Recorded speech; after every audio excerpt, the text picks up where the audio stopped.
उत्तर प्रदेश में होने वाले उपचुनाव में सभी पार्टियां जोर शोर से जुट गई हैं।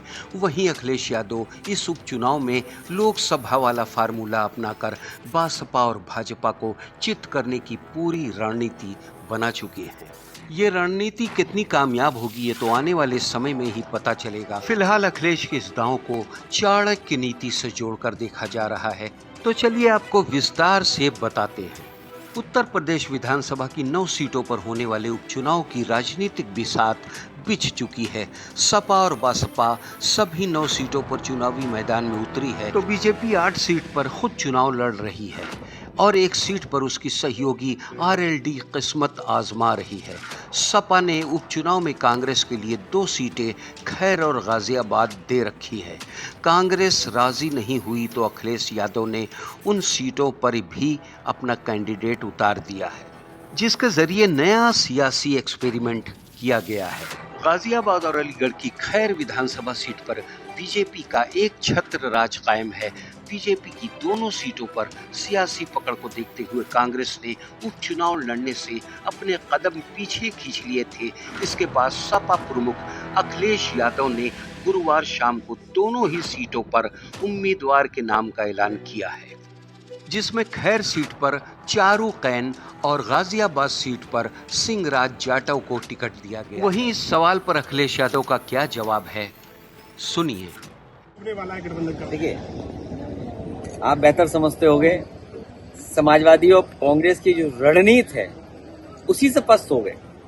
अगर रणनीति हमारी है तो उनके भी नेताओं के जो गठबंधन है उनके नेताओं को टिकट क्यों नहीं मिली?